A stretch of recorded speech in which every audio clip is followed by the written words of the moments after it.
आज के इस वीडियो में मैं आपको पहले क्लियर कर दूं, आज जो आपका कोई भी एसएससी जीडी का एग्जाम नहीं है, बस मैं ये वीडियो उन बच्चों के लिए लेकर आया हूं जिनका आगे आने वाले शिफ्टों में जो है एसएससी जीडी का एग्जाम होने वाला है।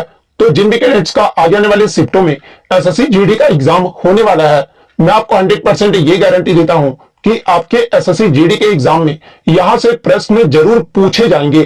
तो वीडियो को जो है लास्ट तक जरूर देखिएगा। और आपसे रिक्वेस्ट करता हूं, अभी तक आपने मेरे चैनल को अगर सब्सक्राइब नहीं किया है तो एसएससी जीडी एग्जाम से रिलेटेड पर्पल की अपडेट के लिए जो है चैनल को सब्सक्राइब जरूर कर दीजिएगा। और बगल में ही आपको एक बेल आइकन यानी घंटी का निशान भी दिख रहा होगा, तो आप उसे भी जो है जरूर प्रेस कर दीजिएगा।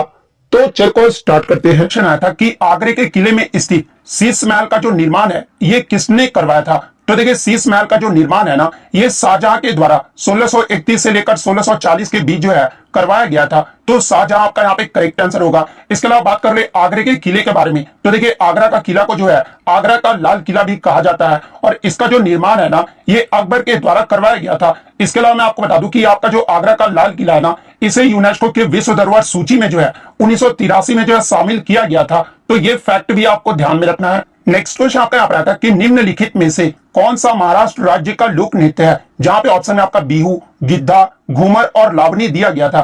तो देखिए, अगर पहले ऑप्शन की बात कर ले तो बिहू, ये जो आपका असम राज्य का लोक नृत्य है। गिद्धा की बात कर ले तो ये आपका पंजाब राज्य का लोक नृत्य है। घूमर की बात कर ले तो ये आपका राजस्थान राज्य का लोक नृत्य है। वहीं अगर महाराष्ट्र राज्य के लोक नृत्य की बात कर ले तो धनगरी गाजा, कोली नृत्य, डिंगी, लावनी नृत्य, पोदास और तमाशा, ये सब जो आपके महाराष्ट्र राज्य के जो है लोक नृत्य हैं। तो आपके ऑप्शन में जो है लावनी नृत्य दिया गया था, तो लावनी आपका यहाँ पे करेक्ट आंसर होगा। नेक्स्ट क्वेश्चन आपका आता था कि 1867 में बंबई में जो है आत्माराम पांडुरंग के द्वारा किस सामाजिक सुधार संस्थान की जो स्थापना वो किया गया था। तो देखिए, मैं आपको बता दूं कि प्रार्थना समाज की जो स्थापना है ना, ये आपका 31 मार्च 1867 में आत्माराम पांडुरंग के द्वारा बंबई में किया गया था। तो प्रार्थना समाज आपका यहाँ पे करेक्ट आंसर होगा। और देखिए, प्रार्थना समाज का जो उद्देश्य था ना, वो आपका एक भगवान में विश्वास करना और केवल एक भगवान की पूजा करना ही जो है इस समाज का उद्देश्य था। तो ये फैक्ट भी आपको ध्यान में रखना है। और देखिए, मैं आपको बता दूं कि आपके प्रमुख संगठन एवं संस्थापक से लगातार जो है प्रश्न पूछे जा रहे हैं। जैसे कि अन्य प्रमुख संगठन एवं संस्थापक की बात कर ले तो देखिए, आत्मीय सभा का जो गठन है ना, ये आपका 1815 में राजा राम मोहन रॉय के द्वारा किया गया था। आर्य समाज की जो स्थापना ये 1875 में स्वामी दयानंद सरस्वती के द्वारा किया गया था। एशियाटिक सोसाइटी की जो स्थापना है ये आपका 1784 में विलियम जोन्स के द्वारा किया गया था। तत्वबोधनी सभा की जो स्थापना है ये 1839 में देवेंद्र नाथ टैगोर के द्वारा किया गया था। प्रार्थना समाज की जो स्थापना है ना, ये आपका 1867 में डॉक्टर आत्माराम पांडुरंग के द्वारा किया गया था। 1939 में जो है फॉरवर्ड ब्लॉक की स्थापना सुभाष चंद्र बोस के द्वारा किया गया था। आगा खान एवं सलीम उल्लाह खान के द्वारा मुस्लिम लीग की जो स्थापना है ये 1906 में किया गया था। रामकृष्ण मिशन की जो स्थापना है ये 1897 में स्वामी विवेकानंद के द्वारा किया गया था। सत्य शोधक सभा की जो स्थापना है ये 1873 में ज्योतिबा फूले के द्वारा किया गया था। सर्वेंट ऑफ इंडिया सोसाइटी की जो स्थापना है ये 1905 में गोपाल कृष्ण गोखले के द्वारा किया गया था। तो ये सारे फैक्ट जो आपको ध्यान में रखना है। नेक्स्ट क्वेश्चन आपका आता था कि जिम कॉर्बेट नेशनल पार्क ये जो है कहां पर स्थित है। तो देखिए, मैं आपको बता दूं कि भारत का जो सबसे पुराना नेशनल पार्क है ना, ये आपका जिम कॉर्बेट नेशनल पार्क है, जिसकी स्थापना 1936 में किया गया था। और ये जो आपका रामगंगा नदी के किनारे उत्तराखंड के नैनीताल जिले में स्थित है। तो उत्तराखंड आपका यहाँ पे करेक्ट आंसर होगा। इसके अलावा बात कर ले जिम कॉर्बेट नेशनल पार्क ये जो है किसके लिए प्रसिद्ध है, तो ये आपका रॉयल बंगाल टाइगर की लुप्त प्राय प्रजातियों के लिए जो है ये आपका जाना जाता है। तो ये फैक्ट भी आपको ध्यान में रखना है। इसके अलावा अगर एग्जाम में पूछा जाए कि भारत का सबसे बड़ा राष्ट्रीय उद्यान कौन सा है, तो देखिए भारत का जो सबसे बड़ा राष्ट्रीय उद्यान है ना, ये आपका हेमिस नेशनल पार्क है। और ये कहां पर स्थित है, तो ये आपका केंद्र शासित प्रदेश लद्दाख में स्थित है। और ये जो है किसके लिए प्रसिद्ध है, तो देखिए ये जो आपका हेमिस नेशनल पार्क है ना, ये अपना हिम तेंदुओं के लिए जो है विश्व स्तर पर प्रसिद्ध है। तो ये फैक्ट भी आपको ध्यान में रखना है। इसके अलावा अन्य राष्ट्रीय उद्यान की बात कर ले तो देखिए कान्हा राष्ट्रीय उद्यान ये जो आपका मध्य प्रदेश राज्य में है। गिर राष्ट्रीय उद्यान की बात कर ले तो ये आपका गुजरात राज्य में है। काजीरंगा राष्ट्रीय उद्यान ये जो आपका असम राज्य में स्थित है। तो ये सारे पॉइंट जो आपको ध्यान में रखना है। नेक्स्ट क्वेश्चन आपका आता था कि लवलीना बोर्गियन ये जो किस खेल से संबंधित है। तो देखिए लवलीना बोर्गियन की बात कर ले तो ये आपका मुक्केबाजी यानी बॉक्सिंग खेल से संबंधित है। तो बॉक्सिंग आपका यहाँ पे करेक्ट आंसर होगा। इसके अलावा बात कर ले लवलीना बोर्गियन का संबंध ये जो किस राज्य से है, तो ये आपकी असम की रहने वाली है। तो ये फैक्ट भी आपको ध्यान में रखना है। इसके अलावा मैं आपको बता दूं कि जो आपका टोक्यो ओलंपिक 2020 यानी जो कि आपका 2021 में हुआ था, उसमें जो है महिला बॉक्सिंग के 69 किलो भार वर्ग में जो है लवलीना बोर्गियन ने जो है भारत की तरफ से जो ये ब्रॉन्ज मेडल यानी कांस्य से पदक जीती थी। तो ये फैक्ट भी आपको ध्यान में रखना है, क्योंकि एग्जाम में जो इनका भार वर्ग जो है वो पूछा जाता है, तो भार वर्ग आप जरूर ध्यान में रखिएगा। नेक्स्ट क्वेश्चन आपका यहाँ पर आता है कि 2004 में संगीत नाटक अकादमी पुरस्कार पाने वाली शाश्वती सेन ये जो किस नृत्य शैली से संबंधित है? तो देखिए ये जो आपका शाश्वती सेन है ना, ये आपका कथक नृत्य से संबंधित है, तो कथक आपका यहाँ पे करेक्ट आंसर होगा। इसके अलावा मैं आपको बता दूं कि शाश्वती सेन के जो है आप ये जो किसकी शिष्या थी, तो ये आपके पंडित बिरजू महाराज की जो वो वरिष्ठ शिष्या थी, तो ये फैक्ट भी आपको ध्यान में रखना है। आगे के शिफ्ट में आपसे पूछा जा सकता है कि शाश्वती सेन के जो है गुरु कौन थे, तो ये आपके पंडित बिरजू महाराज थे। नेक्स्ट क्वेश्चन आपका यहाँ पर आता है कि भारतीय संविधान की किस अनुच्छेद में जो है समान नागरिक संहिता का उल्लेख किया गया है? तो देखिए समान नागरिक संहिता का जो उल्लेख है ना, ये आपका अनुच्छेद 44 और भाग 4 में जो है किया गया है, तो अनुच्छेद 44 आपका करेक्ट आंसर होगा। और देखिए मैं आपको बता दूं कि ये जो आपका अनुच्छेद 44 है ना, ये आपके डीपीएसपी यानी राज्य नीति निर्देशक सिद्धांत के अंतर्गत आते हैं। वहीं अगर डीपीएसपी की बात कर ले तो ये आपके संविधान के भाग 4 और अनुच्छेद 36 से 51 तक जो है आपका डीपीएसपी का वर्णन जो वो किया गया है। इसके अलावा डीपीएसपी की जो विशेषता है ये किस देश के संविधान से लिया गया है? तो देखिए डीपीएसपी की जो विशेषता है ना, ये आपका आयरलैंड देश के संविधान से लिया गया है, तो ये फैक्ट भी आपको ध्यान में रखना है। नेक्स्ट क्वेश्चन आपका यहाँ पर आता है कि 2011 की जनगणना के अनुसार सबसे ज्यादा जनसंख्या वाला राज्य कौन सा है? तो देखिए मैं आपको बता दूं कि टीसीएस का जो 2011 सेंसस है ना, ये सबसे फेवरेट टॉपिक बन गया है। तो देखिए 2011 की जनगणना के अनुसार सबसे ज्यादा जो जनसंख्या वाला राज्य था ये आपका उत्तर प्रदेश राज्य था, तो उत्तर प्रदेश आपका यहाँ पे करेक्ट आंसर होगा। वहीं अगर आगे के शिफ्टों में आगे दूसरा सबसे बड़ा राज्य पूछ दिया जाए तो ये आपका महाराष्ट्र राज्य था। तीसरे की बात करें तो ये आपका बिहार राज्य था। चौथे पे आपका पश्चिम बंगाल था और पांचवें पे आपका मध्य प्रदेश राज्य था। तो ये क्रम भी जो आपको ध्यान में रखना है। वहीं अगर सबसे कम ओवरऑल की बात कर ले तो सबसे कम जनसंख्या वाला जो आपका रहा था वो आपका लक्षद्वीप केंद्र शासित प्रदेश रहा था। वहीं अगर राज्य पूछ लिया जाए तो देखिए सबसे कम जो जनसंख्या वाला राज्य रहा था ना, ये आपका सिक्किम राज्य रहा था। तो ये फैक्ट भी आपको ध्यान में रखना है। इसके अलावा बात कर ले 2011 की जनगणना के अनुसार जो क्षेत्रफल की दृष्टि से आपका जो सबसे बड़ा राज्य कौन सा रहा था, तो देखिए अगर क्षेत्रफल की दृष्टि से पूछ ले तो राजस्थान जो ये सबसे बड़ा राज्य रहा था। वहीं अगर सबसे छोटा राज्य क्षेत्रफल की दृष्टि से पूछ ले तो ये आपका गोवा राज्य रहा था। तो ये पॉइंट भी आप ध्यान में रखिएगा। इसके अलावा अगर आपसे सर्वाधिक जनसंख्या घनत्व वाला राज्य पूछ दिया जाए तो सर्वाधिक जनसंख्या घनत्व वाला जो राज्य रहा था ये बिहार रहा था। सबसे कम जनसंख्या घनत्व वाला जो राज्य रहा था ये आपका अरुणाचल प्रदेश रहा था। और अरुणाचल प्रदेश का जो जनसंख्या घनत्व पूछा जाता है तो ये आपका 17 वर्ग प्रति किलोमीटर रहा था। उच्चतम जनसंख्या वाला राज्य ये तो मैंने आपको बता दिया है। उच्चतम लिंगानुपात वाला राज्य अगर पूछा जाए तो ये आपका केरल रहा था। सबसे कम लिंगानुपात वाला जो राज्य है ये आपका हरियाणा राज्य रहा था। उच्चतम साक्षरता दर वाला राज्य अगर बात कर ले तो ये आपका केरल राज्य रहा था। और सबसे कम साक्षरता दर वाला जो राज्य है ये आपका बिहार राज्य रहा था। तो ये इंपॉर्टेंट फैक्ट जो आप ध्यान में रखिएगा। नेक्स्ट क्वेश्चन आपका यहाँ पर था कि निम्नलिखित में से किस भारतीय राज्य की जो सीमा है ना ये म्यांमार के साथ नहीं लगता है? तो देखिए मैं आपको बता दूं कि भारत के टोटल 4 राज्य जो है म्यांमार देश के साथ सीमा साझा करते हैं। और वो 4 राज्य कौन कौन से हैं? तो अरुणाचल प्रदेश, नागालैंड, मणिपुर और मिजोरम, ये 4 राज्य जो है म्यांमार के साथ अंतरराष्ट्रीय सीमा साझा करते हैं। तो इनमें से आपका 3 ऑप्शन में दिया गया था। इसके अलावा जो चौथा ऑप्शन था वो आपका सिक्किम दिया गया था। तो देखिए ये जो आपका सिक्किम राज्य है ना,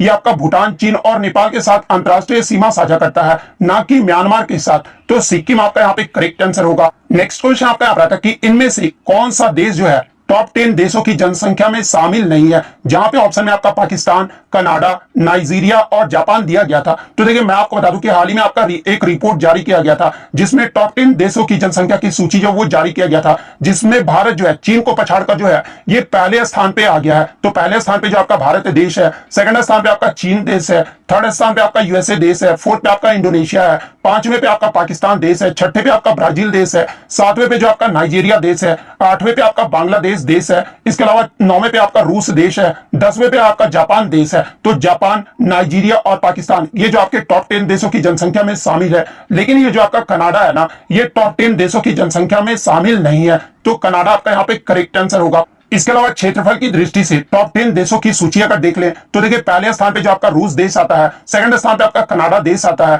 थर्ड स्थान पे आपका संयुक्त राज्य अमेरिका यानी यूएसए देश आता है, फोर्थ स्थान पे आपका चीन देश आता है, फिफ्थ पे आपका ब्राजील देश आता है, छठे पे आपका ऑस्ट्रेलिया और सातवें जो हमारा भारत देश आता है, आठवें पे अर्जेंटीना देश आता है, 9वें पे आपका कजाकिस्तान देश आता है और 10वें पे आपका अल्जीरिया देश आता है। तो ये फैक्ट भी आपको ध्यान में रखना है। नेक्स्ट क्वेश्चन आपका यहाँ पर आता है कि हवा और गैस की आर्द्रता मापने वाली यंत्र को जो है क्या कहा जाता है? तो देखिए वायुमंडल की आर्द्रता या फिर वायु और गैस की आर्द्रता मापने वाले यंत्र को जो है ये आपका आर्द्रता मापी यानी हाइग्रोमीटर कहा जाता है। तो हाइग्रोमीटर आपका यहाँ पे करेक्ट आंसर होगा। इसके अलावा बात कर ले अन्य उपकरण के बारे में, जैसे कि वायु एवं गैस का भार तथा घनत्व ज्ञात करने का ये जो आपका उपकरण है ना, ये आपका एरोमीटर है। तो ये फैक्ट भी आपको ध्यान में रखना है। इसके अलावा विद्युत धारा को मापने के लिए जो उपकरण का प्रयोग किया जाता है वो आपका अमीटर का जो वो प्रयोग किया जाता है। इसके अलावा विमान की ऊंचाई मापने के लिए जो है ये आपका अल्टीमीटर उपकरण का जो है प्रयोग किया जाता है। इसके अलावा हवा की शक्ति तथा गति को मापने के लिए जो है ये आपका एनीमोमीटर उपकरण का प्रयोग किया जाता है। इसके अलावा ध्वनि की तीव्रता मापने के लिए जो है ये आपका ऑडियोमीटर उपकरण का उपयोग किया जाता है। इसके अलावा मैं आपको बता दूं कि द्रव या गैसों के दबाव मापने के लिए जो है आपका मैनोमीटर उपकरण का प्रयोग किया जाता है। तो ये इंपॉर्टेंट फैक्ट्स आपको ध्यान में रखना है। नेक्स्ट क्वेश्चन आपका आ रहा था कि लोकसभा के पीठासीन अधिकारी को क्या कहा जाता है। तो देखिए लोकसभा के जो पीठासीन अधिकारी होते हैं ना, उन्हें जो लोकसभा अध्यक्ष कहा जाता है। तो लोकसभा अध्यक्ष आपका करेक्ट आंसर होगा। नेक्स्ट क्वेश्चन आपका आ रहा था कि वायुमंडल की सबसे ठंडी परत कौन सी है। तो देखिए वायुमंडल का जो सबसे ठंडा परत होता है ना, इसे जो मेसोस्फीयर यानी मध्य मंडल कहा जाता है। तो मध्य मंडल आपका करेक्ट आंसर होगा। सबसे गर्म परत की अगर मैं बात कर लूं तो देखिए सबसे गर्म जो परत है ना, ये आपका थर्मोस्फीयर को कहा जाता है। तो ये फैक्ट भी आपको ध्यान में रखना है, यानी इसे तापमंडल कहा जाता है। नेक्स्ट क्वेश्चन आपका यहाँ पर आया था कि पीएम जनधन योजना में 20 अक्टूबर 2022 तक जो है सर्वाधिक खाते ये जो है किस राज्य में है। तो देखिए मैं आपको बता दूं कि 20 अक्टूबर 2022 तक जो है पीएम जनधन योजना के अंतर्गत आपके जो है 482 मिलियन से ज्यादा खाते जो है वो खोले जा चुके हैं और अभी भी जो आपका खोला जा रहा है, जिसमें सबसे ज्यादा जो आपका खाते है ना, ये आपका उत्तर प्रदेश राज्य में खोला गया है। उसके बाद दूसरे स्थान पर आपका बिहार राज्य में खोला गया है। उसके बाद आपका पश्चिम बंगाल में है। उसके बाद आपका मध्य प्रदेश आता है। उसके बाद आपका राजस्थान, उसके बाद जो आपका महाराष्ट्र राज्य आता है। तो सर्वाधिक खाते किस राज्य में है। तो उत्तर प्रदेश आपका यहाँ पे करेक्ट आंसर होगा। नेक्स्ट क्वेश्चन आपका यहाँ था कि इनमें से कौन सी पुस्तक जो है हरिवंश राय बच्चन की आत्मकथा यानी ऑटोबायोग्राफी है। जहां पे ऑप्शन में आपका एक दिया गया था कि in the afternoon of time. तो देखिए in the afternoon of time ये जो ऑटोबायोग्राफी है ना, ये हरिवंश राय बच्चन की आत्मकथा है। तो ये आपका यहाँ पे करेक्ट आंसर होगा। नेक्स्ट क्वेश्चन आपका यहाँ था कि मिल्ट वाटर चैंपियंस चेस टूर शतरंज 2022 ये जो टूर्नामेंट है ना, ये किसने जीता है। तो देखिए मैं आपको बता दूं कि मेल्ट वाटर चैंपियंस टूर शतरंज 2022 ये जो टूर्नामेंट है, ये नॉर्वे के विश्व चैंपियन मैग्नस कार्लसन के द्वारा जीता गया है। तो मैग्नस कार्लसन आपका करेक्ट आंसर होगा। बात कर रहे ये जो आपका टूर्नामेंट है ये कहां पर आयोजित किया गया था। तो ये आपका यूएसए देश में आयोजित किया गया था। तो ये फैक्ट भी आपको ध्यान में रखना है। नेक्स्ट क्वेश्चन आपका यहाँ पर था कि हमारे देश के सुप्रसिद्ध गायक जगजीत सिंह, जिनका जो है 2011 में आई थिंक आपका निधन हो गया था, और ये जो है किस प्रकार के गीत गायन शैली से जो है ये आपके संबंधित है। तो देखिए ये जो आपके सुप्रसिद्ध जगजीत सिंह है ये आपके गजल गायन से संबंधित है। तो गजल आया आपका यहाँ पे करेक्ट आंसर होगा। नेक्स्ट क्वेश्चन आपका यहाँ था कि मकर संक्रांति को जो है माघ साजी ये जो है कहां पर कहा जाता है। तो देखिए हिमाचल प्रदेश में जो है मकर संक्रांति को जो ये माघ साजी कहा जाता है। तो हिमाचल प्रदेश आपका यहाँ पे करेक्ट आंसर होगा। इसके अलावा मैं आपको बता दूं कि मकर संक्रांति को जो है पौष संक्रांति के रूप में ये जो आपका पश्चिम बंगाल में मनाया जाता है। इसके अलावा महाराष्ट्र और गोवा में जो है मकर संक्रांति को माघी संक्रांति या फिर हल्दी कुमकुम के रूप में जो है इसे मनाया जाता है। इसके अलावा राजस्थान और गुजरात में जो है मकर संक्रांति को जो है उत्तरायण के रूप में जो है ये मनाया जाता है। तमिलनाडु में जो है मकर संक्रांति को जो है पोंगल नाम से जो है इसे जाना जाता है, और केरल में जो है इसे मकर विलक्कू के नाम से जाना जाता है। तो ये फैक्ट भी आपको ध्यान में रखना है। नेक्स्ट क्वेश्चन आपका आ रहा था कि विश्व में सिलिकॉन वैली ये जो है किसे कहा जाता है। तो देखिए मैं आपको बता दूं कि संयुक्त राज्य अमेरिका में उत्तरी कैलिफोर्निया के सैन फ्रांसिस्को खाड़ी क्षेत्र का दक्षिणी जो भाग है ना, ये आपका सिलिकॉन वैली के नाम से प्रसिद्ध है। इसके अलावा बात कर ले भारत का सिलिकॉन वैली ये जो है किस शहर को कहा जाता है। तो ये आपका बेंगलुरु शहर को कहा जाता है। तो ये फैक्ट भी आपको ध्यान में रखना है। नेक्स्ट क्वेश्चन आपका आ रहा था कि द्वैध शासन प्रणाली का त्याग और प्रांतीय विधानसभा उद्यम में सहायता की बात ये जो किस अधिनियम में किया गया था। तो ये द्वैध शासन प्रणाली का जो त्याग है ना, यानी समाप्ति जो है, ये आपका भारत शासन अधिनियम 1935 में किया गया था। तो भारत शासन अधिनियम 1935 आपका करेक्ट आंसर होगा। नेक्स्ट क्वेश्चन आपका आ रहा था कि the technique utilized to separate a mixture of liquids based on the difference in their boiling point is, यानी द्रवों के मिश्रण को उनके क्वथनांकों में अंतर के आधार पर जो है पृथक यानी अलग करने की तकनीक को जो है क्या कहा जाता है। तो देखिए मैं आपको बता दूं कि द्रवों के मिश्रण और उनके क्वथनांक यानी जो आपके बॉइलिंग पॉइंट होते हैं, इनके अंतर के आधार पर जो अलग करने की तकनीक होता है ना, उसे जो है डिस्टिलेशन यानी आसवन कहा जाता है। तो डिस्टिलेशन आपका यहाँ पे करेक्ट आंसर होगा। नेक्स्ट क्वेश्चन आपका आ रहा था कि लोकसभा ने परिवार न्यायालय संशोधन विधेयक 2022 जो वो पारित किया है, तो ये जो है किस राज्य में परिवार न्यायालयों की स्थापना के लिए जो है परिवार न्यायालय अधिनियम 1984 में जो है ये संशोधन करना चाहता है। तो देखिए मैं आपको बता दूं कि लोकसभा के द्वारा परिवार न्यायालय संशोधन विधेयक 2022 में जो ये पारित किया गया था, और ये जो आपका हिमाचल प्रदेश और नागालैंड राज्य में जो है परिवार न्यायालय अधिनियम 1984 में इसमें जो वो संशोधन करना चाहता है, तो हिमाचल प्रदेश और नागालैंड आपका करेक्ट आंसर होगा। नेक्स्ट क्वेश्चन आपका यहाँ पर आया था कि पादप कोशिका में कोशिका जो भित्ति होता है ना, इनका क्या कार्य होता है। तो देखिए पादप कोशिका में कोशिका भित्ति का जो प्रमुख कार्य है ना, वो आपका कोशिका की आकृति जो है वो प्रदान करना, इसके अलावा प्रोटोप्लाज्म यानी जीव द्रव्य की रक्षा करना, ये जो है कोशिका भित्ति का कार्य होता है। तो आपके ऑप्शन में जो प्रोटोप्लाज्म यानी जीव द्रव्य की रक्षा करना दिया गया था, तो ये आपका यहाँ पे करेक्ट आंसर होगा। इसके अलावा बात कर ले पादप में कोशिका भित्ति, ये जो है किसका बना होता है। तो देखिए पादप में कोशिका भित्ति जो है ना, ये आपका सेल्यूलोज का बना होता है। तो ये फैक्ट भी आपको ध्यान में रखना है। नेक्स्ट क्वेश्चन आपका आता था कि इकबाल नामे जहांगीरी ये जो है किसके द्वारा लिखा गया है। तो देखिए इकबाल नामे जहांगीरी ये जो पुस्तक है ना, ये आपका मोतमीद खान के द्वारा लिखा गया है। तो मोतमीद खान आपका करेक्ट आंसर होगा। नेक्स्ट क्वेश्चन आपका क्वेश्चन आया था कि भारत रत्न पुरस्कार प्राप्त करने वाले पहले संगीतकार कौन थे। तो देखिए संगीत के क्षेत्र में भारत रत्न पुरस्कार प्राप्त करने वाले जो है पहली संगीतकार जो थी, ये आपका एमएस सुब्बुलक्ष्मी थी। तो एमएस सुब्बुलक्ष्मी आपका यहाँ पे करेक्ट आंसर होगा। इसके अलावा मैं आपको बता दूं कि ये जो आपका एमएस सुब्बुलक्ष्मी है ना, ये आपका मदुरै तमिलनाडु राज्य से संबंधित है। इसके अलावा एग्जाम में प्रश्न पूछा जाता है कि एमएस सुब्बुलक्ष्मी ये जो किस संगीत की गायिका थी, तो ये आपका कर्नाटक संगीत की गायिका थी। तो ये फैक्ट भी आपको ध्यान में रखना है। इसके अलावा बात कर ले एमएस सुब्बुलक्ष्मी के पुरस्कार के बारे में, तो इन्हें 1998 में जो है भारत रत्न सम्मान से सम्मानित किया गया था। 1954 में जो है पद्म भूषण से सम्मानित किया गया था, और 1975 में जो है पद्म विभूषण पुरस्कार से सम्मानित किया गया था। तो ये फैक्ट भी आपको ध्यान में रखना है। इसके अलावा बात कर ले अन्य संगीतकार के बारे में जिन्हें भारत रत्न पुरस्कार से सम्मानित किया गया है, जैसे कि पंडित रविशंकर को जो है 1999 में भारत रत्न से सम्मानित किया गया था। इसके अलावा 2001 में लता मंगेशकर और उस्ताद बिस्मिल्लाह खान को जो है भारत रत्न से सम्मानित किया गया था, और 2009 में जो है पंडित भीमसेन जोशी को जो है भारत रत्न सम्मान से सम्मानित किया गया था। तो ये फैक्ट भी आपको ध्यान में रखना है। और इससे प्रीवियस शिफ्ट में आपसे पूछा गया था कि पंडित भीमसेन जोशी को जो है ये जो है किस राज्य से संबंधित है। तो देखिए पंडित भीमसेन जोशी की बात कर ले तो ये आपके कर्नाटक राज्य से संबंधित है। इसके अलावा अगर एमएस सुब्बुलक्ष्मी की बात कर ले तो देखिए एमएस सुब्बुलक्ष्मी को 1974 में एशिया का नोबेल पुरस्कार, जिसे जो है रमन मैग्सेसे से पुरस्कार कहा जाता है, और ये पुरस्कार पाने वाली भी जो है ये पहली भारतीय संगीतकार थी। तो ये फैक्ट भी आपको ध्यान में रखना है। इसके अलावा एमएस सुब्बुलक्ष्मी जो है संयुक्त राष्ट्र महासभा में प्रदर्शन करने वाली ये जो है पहली भारतीय थी, और ये जो है कब जो है प्रदर्शन की थी, तो ये आपका 1966 में की थी। तो ये फैक्ट भी आपको ध्यान में रखना है। नेक्स्ट क्वेश्चन आपका आ रहा था कि इनमें से कौन सी पहाड़ी जो है पश्चिमी घाट को जो है सह्याद्री पर्वत भी कहा जाता है, इसके अंतर्गत नहीं आता है। जहां पे ऑप्शन में आपका काडुबम पहाड़ियां, अन्नामलाई पहाड़ी, नीलगिरी की पहाड़ियां और महादेव की पहाड़ियां दिया गया था। तो देखिए पश्चिमी घाट की जो सबसे ऊंची पहाड़ी है ये आपका अन्नामलाई है, तो ये तो आपका पश्चिमी घाट में आ जाएगा। इसके बाद आपका काडुबम जो पहाड़ियां ये भी आपका पश्चिमी घाट के अंतर्गत आता है। इसके अलावा नीलगिरी की जो पहाड़ियां हैं ये आपका पश्चिमी घाट और पूर्वी घाट को जोड़ता है, तो ये भी आपका पश्चिमी घाट के अंतर्गत आ जाता है। लेकिन अगर महादेव पहाड़ियां की बात कर ले तो देखिए महादेव जो पहाड़ियां है ना, ये आपका मध्य प्रदेश राज्य में पहाड़ियों का जो एक श्रृंखला है,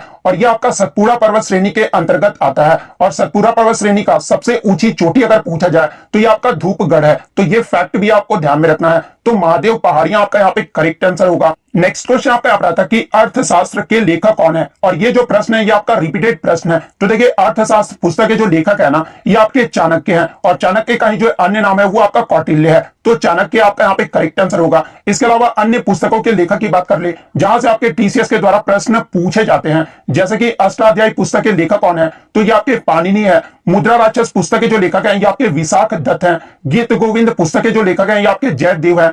रामायण की वाल्मीकि है। महाभारत के आपके वेद व्यास हैं। विक्रमांक चरित के जो लेखक हैं ये आपके बिल्हन है। पृथ्वीराज रासो के जो लेखक हैं ये आपके चंद्र बरदाई हैं।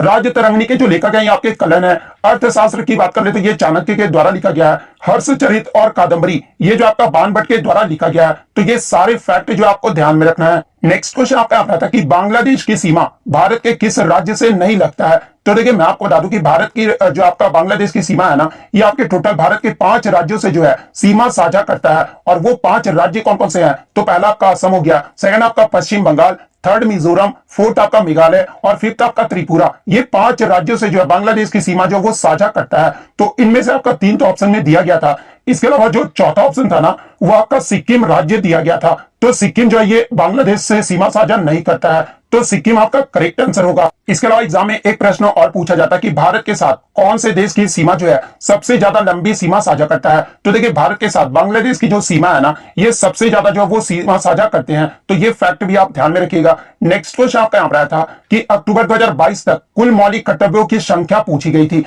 तो देखिए मैं आपको बता दूं कि वर्तमान में अनुच्छेद 51A के तहत जो है आपके 11 मौलिक कर्तव्य हैं, तो 11 आपका यहाँ पे करेक्ट आंसर होगा। इसके अलावा मैं आपको बता दूं कि आपके जो 10 मौलिक कर्तव्य थे ना, ये आपके 42वें संविधान संशोधन 1976 के माध्यम से जो आपका 10 मौलिक कर्तव्यों को जोड़ा गया था। इसके अलावा जो आपका 11वां जो मौलिक कर्तव्य है ना, ये आपका 86वें संविधान संशोधन जो कि आपका 2002 में हुआ था, इसके जरिए जो आपका 11वां जो मौलिक कर्तव्य है उसे जो वो शामिल किया गया था। इसके अलावा बात कर ले मौलिक कर्तव्य जो है ये आपके किस भाग में है, तो देखिए मौलिक कर्तव्य जो ये आपके भाग 4A में है, तो ये फैक्ट भी आप ध्यान में रखिएगा। नेक्स्ट क्वेश्चन आपका यहां पर आया था, भारत का उपराष्ट्रपति बनने के लिए जो है न्यूनतम आयु कितनी होनी चाहिए। तो देखिए भारत का उपराष्ट्रपति बनने के लिए जो है आपका 35 वर्ष होना चाहिए, तो 35 वर्ष आपका करेक्ट आंसर होगा। इसके अलावा प्रधानमंत्री बनने के लिए जो है 25 वर्ष होना चाहिए, राष्ट्रपति बनने के लिए भी जो है आपका 35 वर्ष होना चाहिए, लोकसभा के सदस्य बनने के लिए जो है कम से कम 25 वर्ष की आयु होनी चाहिए, राज्यसभा का सदस्य बनने के लिए भी जो है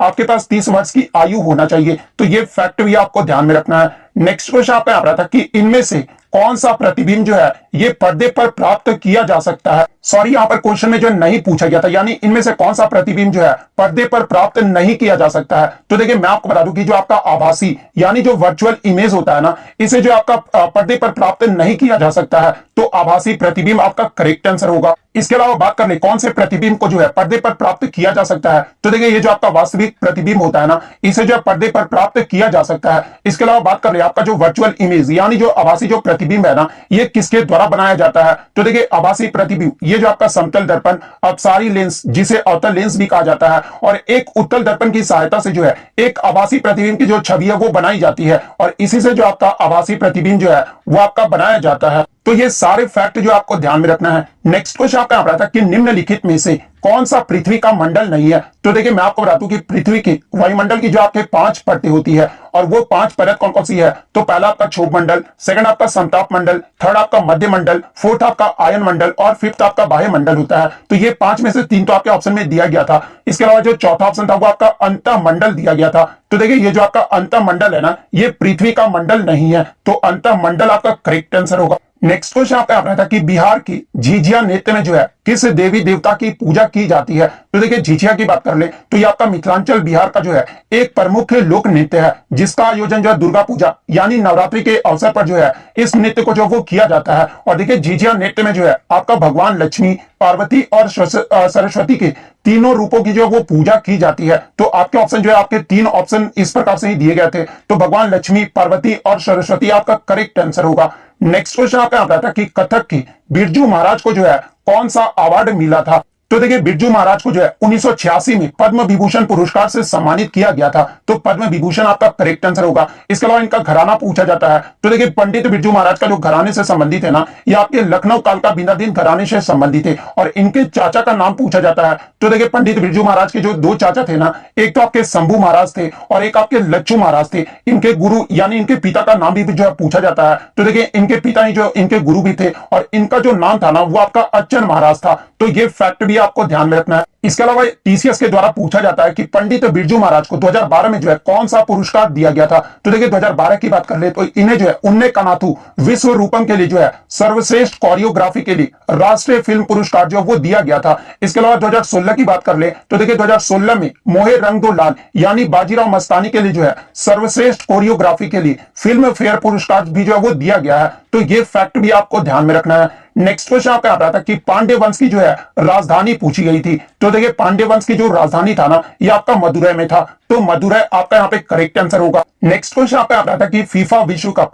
2022 का जो आयोजन है ना, ये कहां पर किया गया था। तो देखिए 2022 फीफा विश्व कप का जो आयोजन है ना, ये आपका कतर देश में किया गया था, तो कतर आपका यहाँ पे करेक्ट आंसर होगा। अगर इसके विजेता टीम की बात कर ले तो देखिए फीफा विश्व कप 2022 का जो विजेता टीम रहा है ये आपका अर्जेंटीना देश रहा है, उप विजेता की बात कर ले तो ये आपका फ्रांस देश रहा है और तीसरे पायदान पे जो आपका क्रोएशिया देश रहा है। तो ये फैक्ट भी आपको ध्यान में रखना है। इसके अलावा 2022 के फीफा विश्व कप में सबसे ज्यादा गोल जो है ये किसके द्वारा किया गया था, तो ये आपके एम्बापे के द्वारा, जो कि आपके फ्रांस के खिलाड़ी थे। इन्होंने जो पूरे टूर्नामेंट में सबसे ज्यादा 8 गोल जो वो किए थे। तो ये फैक्ट भी आपको ध्यान में रखना है। इसके अलावा जो सर्वश्रेष्ठ खिलाड़ी रहे थे ये आपके लियोनेल मेसी रहे थे, जो कि अर्जेंटीना के कप्तान थे। इसके अलावा सर्वश्रेष्ठ युवा खिलाड़ी की बात कर ले तो ये आपके एंजो फर्नांडिस रहे थे और सर्वश्रेष्ठ जो गोलकीपर है ना ये आपके एमिलियानो मार्टिनेज रहे थे। तो ये फैक्ट भी आपको ध्यान में रखना है। नेक्स्ट क्वेश्चन आपका यहाँ पर आया था कि पूर्ण स्वराज की मांग करने वाली कांग्रेस अधिवेशन की जो अध्यक्षता है ना ये किसके द्वारा किया गया था। तो देखिए मैं आपको बता दूं कि पूर्ण स्वराज की जो मांग है ना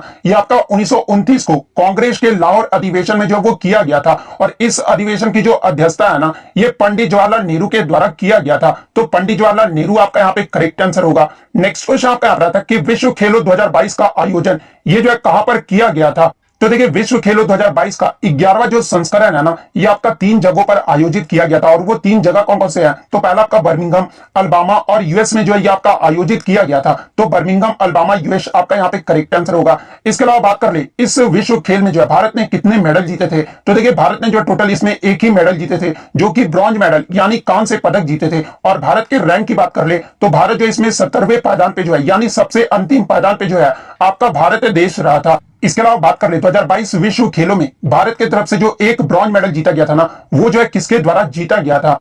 तो ये जो आपका आर्चरी यानी तीरंदाजी में जो है आपका ग्रुप में जो वो जीता गया था। और ये जो आपके 2 ग्रुप में जो आपके जो नाम थे ये आपके ज्योति सुरुखा वेनम और अभिषेक वर्मा के द्वारा जीता गया था। तो इनका नाम भी आपको ध्यान में रखना है। वहीं अगर बात कर ले विश्व खेलों 2022 में पहले स्थान पे कौन सा देश रहा था, तो ये आपका जर्मनी देश रहा था। जर्मनी ने जो टोटल 47 मेडल जीते थे और दूसरे पायदान पे जो आपका यूएसए देश रहा था। इसके अलावा बात कर ले 2025 का जो विश्व खेलों का जो आयोजन है ये कहां पर किया जाएगा, तो ये आपका चेंगडू चाइना में किया जाएगा। तो ये फैक्ट भी आपको ध्यान में रखना है। नेक्स्ट क्वेश्चन आपका यहाँ पर आता है कि भारत भार के आधार पर सड़कों को जो है कितनी भागों में वर्गीकृत किया गया है। तो देखिए मैं आपको बता दूं कि ट्रैफिक वॉल्यूम के आधार पर सड़कों को जो आपका 4 प्रकार से जो वो वर्गीकृत यानी बांटा गया है। और वो 4 प्रकार कौन कौन से हैं, तो पहला आपका हल्की सड़कें हैं, सेकंड आपका मध्यम सड़कें हैं, थर्ड आपका भारी सड़कें हैं और फोर्थ आपका बहुत भारी सड़कें हैं। तो 4 प्रकार आपका यहाँ पे करेक्ट आंसर होगा। इसके अलावा आगे के शिफ्ट में अगर आपसे पूछा जाए कि सड़कों के स्थान और कार्य के आधार पर सड़कों का जो वर्गीकरण है ये कितने वर्गों में किया गया है, ये तो आपका ट्रैफिक वॉल्यूम के आधार पर पूछा गया था।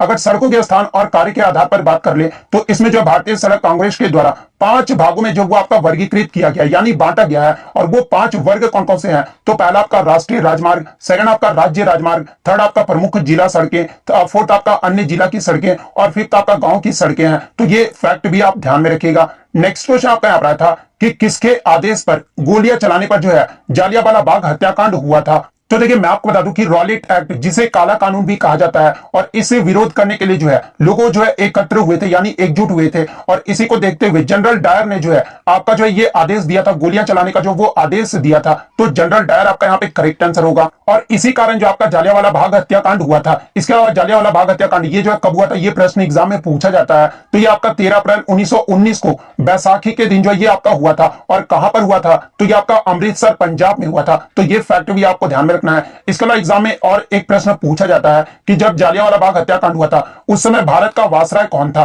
तो ये आपका लॉर्ड चैम्सफोर्ड था। तो ये फैक्ट भी आप ध्यान में रखिएगा। नेक्स्ट क्वेश्चन आपका यहाँ था कि प्रधानमंत्री युवा 2.0 योजना में जो है कितने वर्ष उम्र तक के युवा को जो है लेखन प्रशिक्षण प्रदान जो वो किया जाएगा। तो देखिए मैं आपको बता दूं कि प्रधानमंत्री युवा 2.0 योजना के तहत जो है 30 वर्ष की आयु तक के युवा और नवोदित लेखकों को जो है वो प्रशिक्षित किया जाएगा। तो 30 वर्ष आपका यहाँ पे करेक्ट आंसर होगा। इसके अलावा बात कर ले प्रधानमंत्री युवा 2.0 योजना, इसकी शुरुआत जो वो कब की गई है, तो ये आपका शिक्षा मंत्रालय के द्वारा 2 अक्टूबर 2022 को जो है आपका इस योजना की शुरुआत जो वो किया गया है। युवा 2.0 का अगर फुल फॉर्म पूछा जाए तो युवा आगामी और बहुमुखी लेखक इसका जो फुल फॉर्म होता है। तो ये फैक्ट भी आप ध्यान में रखिएगा। नेक्स्ट क्वेश्चन आपका यहाँ था कि on the origin of species इस पुस्तक के लेखक कौन है। तो देखिए on the origin of species ये जो पुस्तक है ना ये आपका चार्ल्स डार्विन के द्वारा लिखा गया है। तो चार्ल्स डार्विन आपका करेक्ट आंसर होगा। नेक्स्ट क्वेश्चन आपका यहाँ था कि भ्रूण का वह चरण जिसमें शरीर के सभी अंगों का जो है पहचान किया जा सकता है उसे जो है क्या कहा जाता है। तो देखिए मैं आपको बता दूं कि प्री नेटल जो डेवलपमेंट होता है ना, यानी जब बच्चा गर्भ में होता है, उस केस में जो है जिसमें शरीर के सभी अंगों की पहचान की जा सकती है, उसे जो है गर्भ यानी फोइटस जो है वो कहा जाता है। तो फोइटस आपका यहाँ पे करेक्ट आंसर होगा। नेक्स्ट क्वेश्चन आपका यहाँ पर आता है कि इंदिरा गांधी राष्ट्रीय वृद्धावस्था पेंशन योजना में जो है 60 से 79 उम्र हेतु ये जो कितनी राशि प्रदान की जाती है। तो देखिए इंदिरा गांधी राष्ट्रीय वृद्धावस्था पेंशन योजना में 60 से 79 वर्ष के उम्र वालों के लिए जो है 600 रुपए की जो राशि है वो प्रदान की जाती है, जिसमें केंद्र सरकार के द्वारा जो है 200 रुपए प्रति माह दिया जाता है और आपका राज्य सरकार के द्वारा 400 रुपए जो वो आपका प्रति माह दिया जाता है। कुल मिलाकर जो आपका 600 रुपए दिया जाता है, तो 600 आपका यहाँ पे करेक्ट आंसर होगा। इसके अलावा 80 वर्षों से या फिर उससे अधिक आयु की बात कर ले तो देखिए इस योजना में 80 वर्ष या उससे अधिक आयु को जो है 500 रुपए प्रति माह जो है वो केंद्र सरकार की तरफ से दिया जाता है और राज्य सरकार की तरफ से जो है 100 रुपए जो वो दिया जाता है। तो ये फैक्ट भी आपको ध्यान में रखना है। इसके अलावा बात कर ले इंदिरा गांधी राष्ट्रीय वृद्धावस्था पेंशन योजना, इसकी शुरुआत कब की गई थी? तो 15 अगस्त 1995 को किया गया था। तो ये फैक्ट भी आप ध्यान में रखिएगा। नेक्स्ट क्वेश्चन आपका यहाँ पर था कि बौद्ध ग्रंथ में चैत्य का जो है अर्थ पूछा गया था। तो देखिए मैं आपको बता दूं कि बौद्ध ग्रंथ में सौदा के बाद बचे हुए प्रमुख जो अवशेष होते थे ना, उन्हें जो है भूमि में गाड़कर उनके ऊपर जो समाधियां बनाई गई है ना, उन्हीं को जो प्रारंभ में चैत्य यानी स्तूप जो वो कहा गया है। तो ये आपका यहाँ पे करेक्ट आंसर होगा। नेक्स्ट क्वेश्चन आपका यहाँ पर था कि जीएसटी टैक्स स्लैब में जो ये कितने प्रकार होते हैं? तो देखिए जीएसटी टैक्स स्लैब में जो आपके मुख्यतः जो आपके 4 ही प्रकार होते हैं, लेकिन ये जो आपका 0% भी जो आपका नील टैक्स स्लैब होता है, तो 0%, 5%, 12%, 18% और 28%, ये जो आपके 5 प्रकार के जो है जीएसटी टैक्स स्लैब होते हैं। तो आपके ऑप्शन में अगर 4 या फिर 5 दिया गया होता तो इनमें से जो भी दिया जाए वो आपका करेक्ट आंसर होगा। नेक्स्ट क्वेश्चन आपका यहाँ पर आता है कि प्रधानमंत्री मुद्रा योजना में एम का जो मतलब पूछा गया था। तो देखिए प्रधानमंत्री मुद्रा योजना में एम का जो मतलब होता है ना, वो आपका micro units development and refinance agency होता है। तो ये फुल फॉर्म आपका यहाँ पे करेक्ट आंसर होगा। इसके अलावा मैं आपको बता दूं कि प्रधानमंत्री मुद्रा योजना के तहत आपके 3 तरह के जो वो लोन दिए जाते हैं और यहां से आपका प्रश्न जो वो पूछा जाता है कि प्रधानमंत्री मुद्रा योजना के तहत शिशु लोन को जो है ये कितने रुपए तक का जो वो कर्ज दिया जाता है। तो देखिए शिशु लोन के तहत जो है 50,000 रुपए तक जो है वो आपके कर्ज दिए जाते हैं। इसके अलावा किशोर में जो आपका किशोर लोन में जो है आपके 50,000 से लेकर 5 लाख रुपए तक जो आपके कर्ज दिए जाते हैं। वहीं अगर तरुण लोन की बात कर ले तो तरुण लोन में जो है 5 लाख से लेकर 10 लाख रुपए तक जो वो कर्ज दिए जाते हैं। तो ये फैक्ट भी आपको ध्यान में रखना है। नेक्स्ट क्वेश्चन आपका यहाँ पर आता है कि 8वीं सदी के दौरान किस राजधानी पर नियंत्रण के लिए जो है भारत के 3 प्रमुख साम्राज्य पाल, प्रतिहार और राष्ट्रकूट के बीच जो है संघर्ष यानी लड़ाई जो वो लड़ा गया था। तो देखिए मैं आपको बता दूं कि कन्नौज की राजधानी पर नियंत्रण के लिए जो है भारत के 3 प्रमुख साम्राज्य पाल, प्रतिहार और राष्ट्रकूट के बीच जो वो संघर्ष हुआ था। तो कन्नौज आपका यहाँ पे करेक्ट आंसर होगा।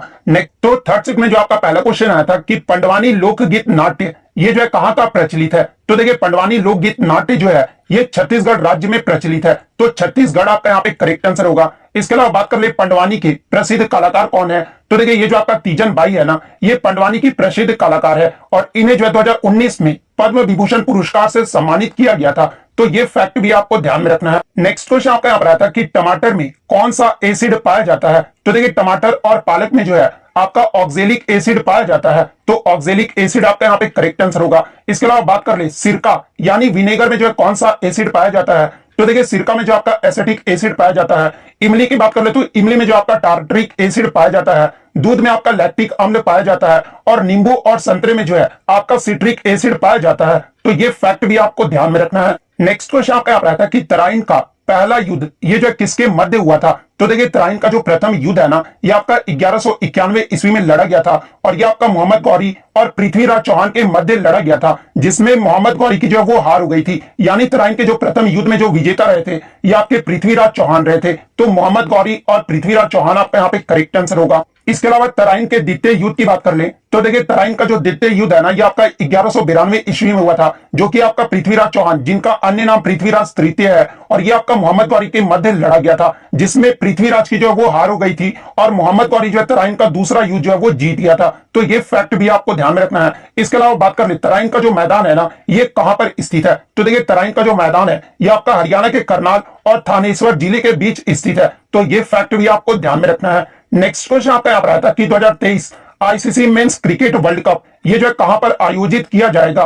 तो देखिए 2023 का ICC men's ODI cricket world cup जो है ये आपका भारत में आयोजित किया जाएगा। और भारत में कब से आयोजित किया जाएगा, तो ये आपका 5 अक्टूबर 2023 से जो है आयोजित किया जाएगा। इसके अलावा मैं आपको बता दूं कि ये जो आपका ICC men's ODI cricket world cup होता है ना, ये आपका प्रत्येक 4 साल बाद जो है आयोजित किया जाता है। तो आज आपका 2023 का पूछा गया था। आगे के शिफ्ट में अगर आपसे 2027 का पूछ ले तो देखिए 2027 का आईसीसी मेंस जो क्रिकेट वर्ल्ड कप होगा ना, ये आपका साउथ अफ्रीका, जिम्बाब्वे और नाम्बिया में आयोजित किया जाएगा। तो ये फैक्ट भी आपको ध्यान में रखना है। इससे पहले जो आपका previous ICC men's cricket world cup हुआ था, ये आपका 2019 में हुआ था, जो कि आपका इंग्लैंड और वेल्स में आयोजित किया गया था। और इसके विजेता की बात कर ले तो ये आपका इंग्लैंड देश रहा था। वहीं अगर उप विजेता की बात कर ले तो देखिए इसका जो उप विजेता है ना, ये आपका न्यूजीलैंड देश रहा था। इसके अलावा 2022 आईसीसी मेंस टी20 वर्ल्ड कप की बात कर ले तो ये आपका ऑस्ट्रेलिया में आयोजित किया गया था। और ये जो आपका इसके जो विजेता टीम रहा था वो आपका इंग्लैंड देश रहा था। और इस टूर्नामेंट में जो सबसे ज्यादा रन है ये विराट कोहली ने मारा था। तो ये फैक्ट भी आपको ध्यान में रखना है। नेक्स्ट क्वेश्चन आपका यहाँ पर आता है कि 2022 आईसीसी वुमेन्स क्रिकेट विश्व कप ये जो है कहां पर आयोजित किया गया था। तो देखिए 2022 का जो आपका आईसीसी महिला क्रिकेट विश्व कप है ना, ये आपका न्यूजीलैंड देश में आयोजित किया गया था। जो कि आपका कौन सा संस्करण रहा था, तो ये आपका 12वां संस्करण रहा था। जिसके विजेता टीम की बात कर ले तो देखिए विजेता जो है ये ऑस्ट्रेलिया, ये जो है 7वीं बार जो इसका खिताब जो वो जीत लिया है। वहीं अगर उप विजेता की बात कर ले तो उप विजेता जो है ये आपका इंग्लैंड देश रहा है। तो ये फैक्ट भी आपको ध्यान में रखना है। इसके अलावा बात कर ले 2023 में जो आपका आईसीसी वुमेन्स टी20 विश्व कप हुआ ना, ये कहां पर आयोजित किया गया है, तो ये आपका साउथ अफ्रीका में जो है आयोजित किया गया है। तो ये फैक्ट भी आप ध्यान में रखिएगा। जिसका विजेता टीम जो है ये आपका ऑस्ट्रेलिया देश रहा है। नेक्स्ट क्वेश्चन आपका यहाँ रहा था कि मेरी पॉलिसी मेरा हाथ, ये जो अभियान है ना, ये किस मंत्रालय की पहल है। तो देखिए मेरी पॉलिसी मेरे हाथ, ये जो अभियान है ना, ये आपका ministry of agriculture and farmers welfare यानी कृषि मंत्रालय का जो एक पहल है। तो कृषि मंत्रालय आपका करेक्ट आंसर होगा। इसके अलावा मैं आपको बता दूं कि ये जो आपका मेरी पॉलिसी मेरे हाथ जो अभियान है ना, ये आपका प्रधानमंत्री फसल बीमा योजना के तहत जो है इस कार्यक्रम को जो है वो चलाया जा रहा है। और इस योजना के तहत बीमा लेने वाले प्रत्येक किसान को जो है पॉलिसी के दस्तावेज उनके जो वो दरवाजे पर जो वो मिलेंगे। तो ये फैक्ट भी आपको ध्यान में रखना है। नेक्स्ट क्वेश्चन आपका यहाँ पर आता है कि छठ पूजा ये जो है किस भगवान की पूजा की जाती है। तो देखिए छठ पूजा पर जो है ये सूर्य भगवान की पूजा की जाती है। तो सूर्य भगवान आपका यहाँ पे करेक्ट आंसर होगा। इसके अलावा बात कर ले छठ पूजा जो है ये कब मनाया जाता है, तो ये आपका कार्तिक शुक्ल पक्ष की षष्ठी को जो है इस पूजा को जो वो मनाया जाता है। तो ये फैक्ट भी आपको ध्यान में रखना है। और देखिए ये जो आपका छठ पूजा है ना, ये मुख्य रूप से बिहार, झारखंड, पश्चिम बंगाल और पूर्वी उत्तर प्रदेश राज्य में जो है मनाया जाता है। नेक्स्ट क्वेश्चन आपका यहाँ पर था कि Grammy life time achievement award प्राप्त करने वाले जो है पहले भारतीय कौन है। तो देखिए मैं आपको बता दूं कि सितार वादक पंडित रविशंकर को जो है 2013 में मरणोपरांत जो है Grammy life time achievement award से सम्मानित किया गया था। और ये जो है भारत से प्राप्त करने वाली ये जो पहले व्यक्ति हैं। तो पंडित रविशंकर आपका यहाँ पे करेक्ट आंसर होगा। इसके अलावा मैं आपको बता दूं कि ग्रैमी जो आपका अवार्ड है ये अलग अलग कैटेगरी में भी जो वो दिया जाता है। तो अगर पूछा जाए कि ग्रैमी अवार्ड पाने वाले पहले भारतीय अगर पूछा जाए तो ये तो आपका लाइफ टाइम अचीवमेंट अवार्ड हो गया। ग्रैमी अवार्ड प्राप्त करने वाले भी जो पहले भारतीय थे ना, ये आपके पंडित रविशंकर थे। और इन्हें जो कब दिया गया था, तो ये 1968 में दिया गया था। तो ये फैक्ट भी आपको ध्यान में रखना है। और 1968 में ये जो किस कैटेगरी में दिया गया था, तो ये आपका best chamber music performance category में जो वो दिया गया था। 2022 की बात कर ले तो 2022 में जो ये आपका फालू को दिया गया है। और किस एल्बम के लिए दिया गया था, तो एक कलरफुल वर्ल्ड के लिए जो है इन्हें 2022 का जो वो ग्रैमी अवार्ड दिया गया है। इसके अलावा 2023 की बात कर ले तो 2023 में भारतीय संगीतकार रिकी केज को जो है उनके एल्बम डिवाइन टाइड्स के लिए जो है इन्हें तीसरा ग्रैमी पुरस्कार जो वो दिया गया है। तो ये फैक्ट भी आपको ध्यान में रखना है। नेक्स्ट क्वेश्चन आप रहा था कि कुछ मामलों में कानूनी रूप से गर्भपात के लिए ये जो है कितना सप्ताह का जो है और बढ़ा दिया गया है। तो देखिए मैं आपको बता दूं कि भारत में एमटीपी एक्ट 1971 के तहत गर्भपात के लिए जो कानूनी रूप से जो वो अनुमति दिया गया था। और इसमें जो है भारत के कुछ कानूनी मामलों में जो है 20 हफ्ते तक जो वो गर्भपात की जो वो मंजूरी दी गई थी। लेकिन वर्तमान में 2021 में जो इस कानून में संशोधन किया गया है और इसकी जो समय सीमा बढ़ाकर जो है वो 24 हफ्ते कर दिया गया है। तो 24 हफ्ते आपका यहाँ पे करेक्ट आंसर होगा। नेक्स्ट क्वेश्चन आपका रहा था कि 1918 में गांधी जी ने जो किस आंदोलन में भाग लिया था। तो देखिए 1918 में गांधी जी ने जो है ये आपका खेड़ा सत्याग्रह और अहमदाबाद मिल मजदूर आंदोलन में भाग लिया था। तो आपके ऑप्शन में जो है अहमदाबाद मिल मजदूर आंदोलन दिया गया था। तो ये आपका यहाँ पे करेक्ट आंसर होगा। नेक्स्ट क्वेश्चन आपका यहाँ रहा था कि मारियाना गर्त ये जो किस महासागर में स्थित है। तो देखिए विश्व का जो सबसे गहरा महासागरीय गर्त है ना, वो आपका मारियाना गर्त है। और ये जो आपका प्रशांत महासागर यानी पैसिफिक ओशियन में स्थित है। तो प्रशांत महासागर आपका यहाँ पे करेक्ट आंसर होगा। वहीं अगर मारियाना गर्त यानी ट्रेंच की बात कर ले, इसका हाइट कितना है, गहराई कितना है, तो ये आपका 11,033 मीटर है। तो ये फैक्ट भी आप ध्यान में रखिएगा। नेक्स्ट क्वेश्चन आपका यहाँ रहा था कि किस आधुनिक आवर्त सारणी में किसी तत्व के रासायनिक और भौतिक गुण जो है परमाणु क्रमांक पर जो वो निर्भर करता है। तो देखिए 1913 में हेनरी मोजले के द्वारा जो आपका आधुनिक आवर्त सारणी दिया गया था ना, ये जो है किसी तत्व के रासायनिक और भौतिक गुण के जो है ये आपका परमाणु क्रमांक पर जो वो डिपेंड करता है। तो हेनरी मोजले आपका यहाँ पे करेक्ट आंसर होगा। नेक्स्ट क्वेश्चन आपका आता था कि बिहार का रामपुरवा जो स्तंभ यानी जो रामपुरवा जो बैल है ना, इसे जो है कहां पर रखा गया है? तो देखिए रामपुरवा बैल को जो है राष्ट्रपति भवन के प्रांगण के प्रवेश द्वार पर जो है केंद्रीय स्तंभों के बीच एक चबूतरे पर जो है इसे चढ़ाया गया है। नेक्स्ट क्वेश्चन आपका यहाँ पर आता कि राजगुरु सुखदेव और भगत सिंह को फांसी जो है ये कब दी गई थी? तो देखिए इन तीनों को जो फांसी है ना, ये 23 मार्च 1931 को दिया गया था। तो 23 मार्च 1931 आपका करेक्ट आंसर होगा। नेक्स्ट क्वेश्चन आपका यहाँ पर आता कि भारतीय मानक समय रेखा ये जो किस राज्य से होकर नहीं गुजरता है? तो देखिए मैं आपको बता दूं कि भारतीय मानक समय रेखा जो है ना, ये आपका टोटल 5 राज्यों से गुजरता है। और ये इसका जो ट्रिक है वो आपको याद करना चाहिए। जैसे कि मन का छत से आंधी द्वारा उत्तर में उड़ गया, मनका से जो आपका मानक समय रेखा हो गया, छत से आपका छत्तीसगढ़ हो गया, आंधी से आपका आंध्र प्रदेश हो गया, इसके अलावा उत्तर से आपका उत्तर प्रदेश हो गया, मे से आपका यहाँ पर मध्य प्रदेश हो गया, उड़ से आपका ओडिशा राज्य हो गया। तो भारतीय मानक समय रेखा ये 5 राज्य से होकर जो वो गुजरती है। तो इनमें से आपका 3 राज्य तो दिया गया था, इसके अलावा जो आपका चौथा राज्य दिया गया था ना, इनके अलावा वो आपका यहाँ पे करेक्ट आंसर होगा। इसके अलावा एग्जाम में एक प्रश्न और पूछा जाता है कि कितने डिग्री देशांतर के स्थानीय समय को जो है भारतीय मानक समय माना जाता है? तो देखिए 82.5 पूर्वी देशांतर को जो है ये आपका भारतीय मानक समय जो वो माना जाता है। और ये जो है कहां से गुजरता है? तो ये आपका भारत में इलाहाबाद के नैनी के समीप जो है ये आपका गुजरता है। तो ये फैक्ट भी आप ध्यान में रखिएगा। नेक्स्ट क्वेश्चन आपका आ रहा था कि संविधान सभा ने भारत के संविधान को जो है कब अंगीकृत यानी पारित किया था? तो देखिए संविधान सभा के द्वारा भारत के संविधान को जो है 26 नवंबर 1949 को अंगीकृत किया गया था। तो 26 नवंबर 1949 आपका करेक्ट आंसर हो। इसके अलावा बात कर ले भारत का संविधान ये जो है कब लागू हुआ था यानी प्रभावी हुआ था? तो ये आपका 26 जनवरी 1950 को जो है ये प्रभावी हुआ था। बात कर ले भारत का संविधान बनने में कितना समय लगा था? तो ये आपका 2 साल 11 महीना और 18 दिन का समय लगा था। तो ये फैक्ट भी आपको ध्यान में रखना है। नेक्स्ट क्वेश्चन आपका आ रहा था कि रंगराजन समिति का जो गठन है ना, ये किस लिए किया गया था? तो देखिए मैं आपको बता दूं कि विनिवेश के संदर्भ में सिफारिश करने के लिए जो है सरकार द्वारा 1993 में जो है रंगराजन समिति का गठन किया गया था। तो विनिवेश के संदर्भ आपका यहाँ पे करेक्ट आंसर होगा। नेक्स्ट क्वेश्चन आपका यहाँ था कि एस अगेंस्ट ओट्स ये जो है किसकी आत्मकथा है? तो देखिए एस अगेंस्ट ओट्स ये जो आपका सानिया मिर्जा की आत्मकथा यानी ऑटोबायोग्राफी है। तो सानिया मिर्जा आपका यहाँ पे करेक्ट आंसर होगा।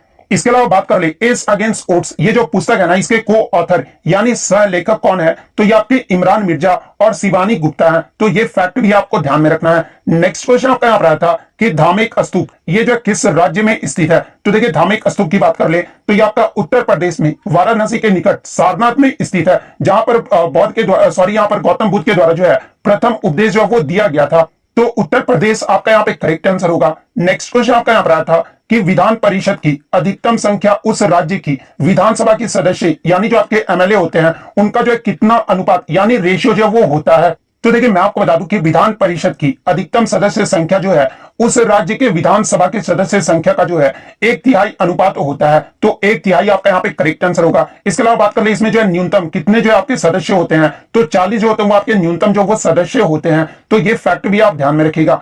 नेक्स्ट क्वेश्चन आपका यहाँ था कि आयरन के लिए कौन सा विटामिन सहायक है? तो देखिए आयरन के लिए जो आपका विटामिन सी जो है ये सहायक है। तो विटामिन सी आपका करेक्ट आंसर होगा। नेक्स्ट क्वेश्चन आपका यहाँ था कि मालदीव की जो राजधानी पूछी गई थी। तो देखिए मालदीव का जो राजधानी है ना, ये आपका माले है।